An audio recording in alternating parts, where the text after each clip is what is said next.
Hi guys, it's Michelle, and today's video is going to be another Unsolved Mysteries video.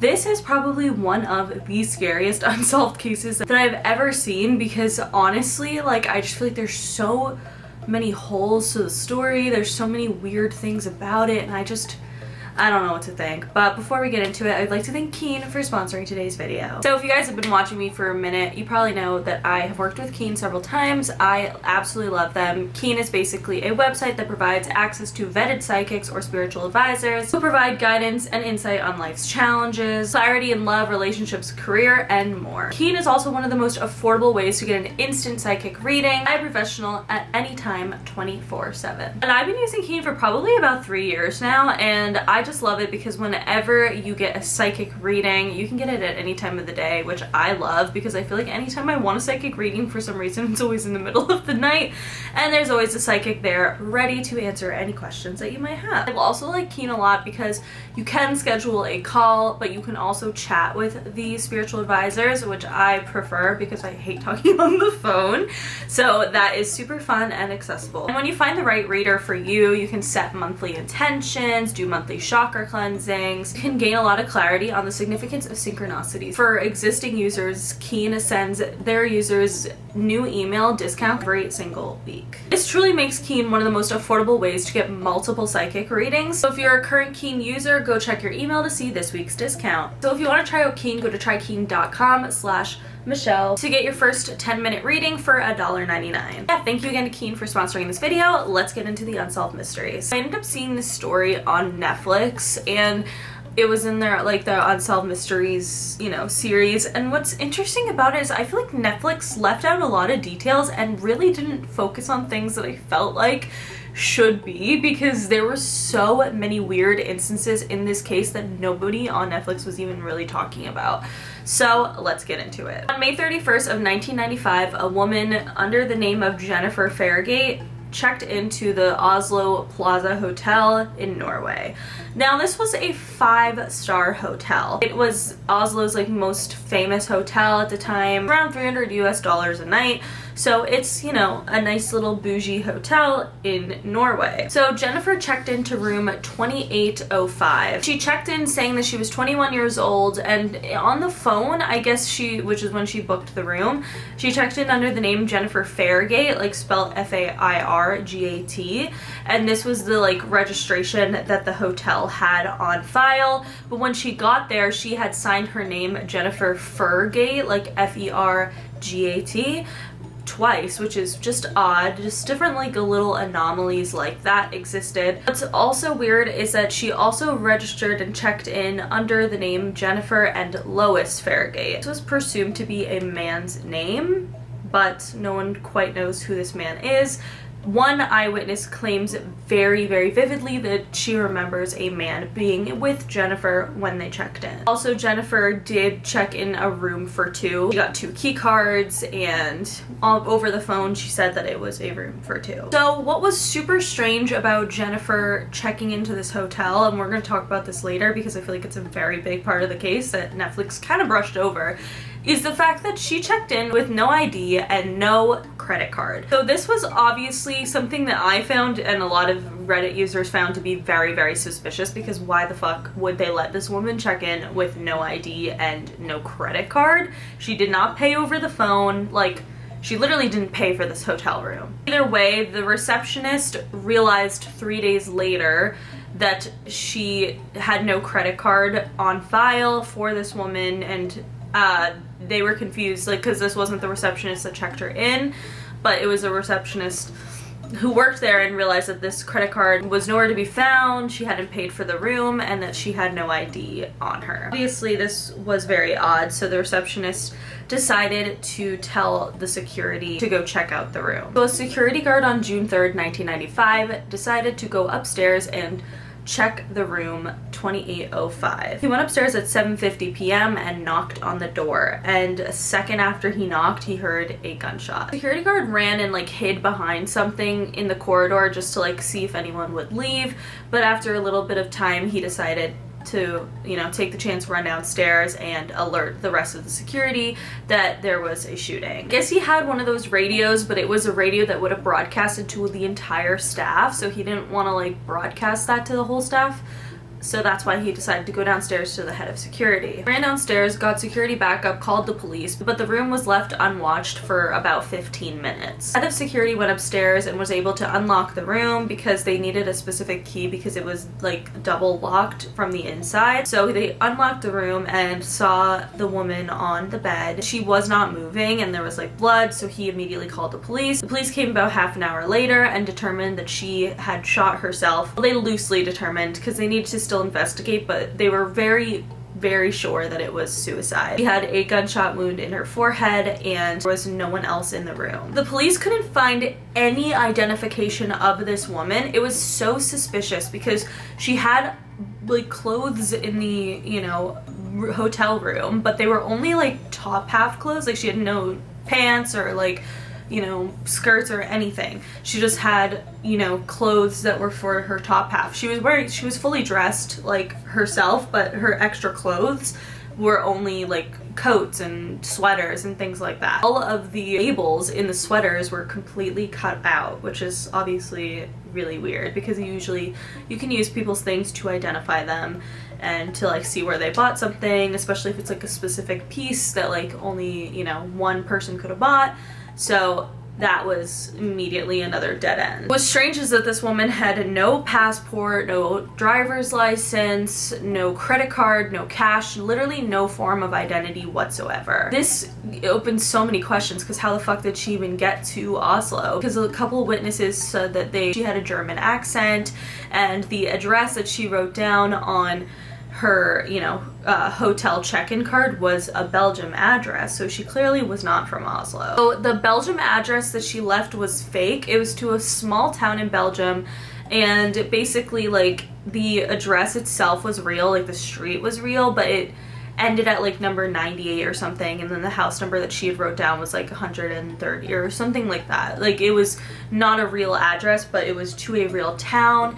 And the phone number even, you know, was similar to what would be a phone number around that town, although it wasn't an actual phone number that existed. Which was very strange because in the Netflix show, they ended up going to this small town in Belgium and nobody had ever seen her before, which, like I said, is pretty odd because this was a very small town. And I feel like small towns, like kind of everyone knows them, but she obviously knew something about this small town and had some sort of connection to it. Honestly, my guess is maybe she lived there when she was really young, like a child, and that's why she decided to use this small town as the address.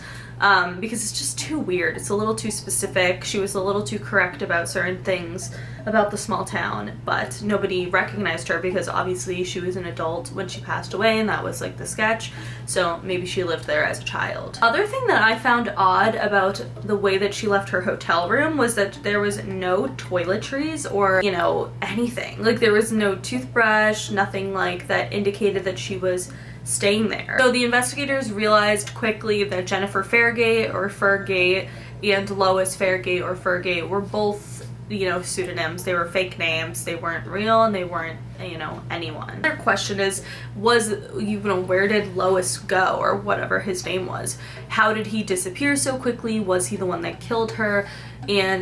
Or was he ever there at all? Does he even exist is another question. I would say the biggest reason that investigators ended up not thinking that this was a suicide was because of the way that she was holding the gun. The type of gun that was used was a Browning 9mm gun. Apparently this is like a strong gun that has like a lot of like reverb, like when you shoot it, and I just feel like the way that her hand was placed on it didn't make sense, and according to forensic specialists, it basically would have been impossible because she basically had it gripped where her thumb was on the trigger, which is obviously, I feel like, really weird and doesn't really make sense, but it was also just like humanly probably impossible for her to have held it like this and to have shot it and for it to have like remained in her hand that way. It just looked a little bit too set up, and this is where investigators really started to believe that this was a murder. Of all of the, you know, evidence left behind, the only things that they could really find was actually one coat didn't have the tag ripped out and it had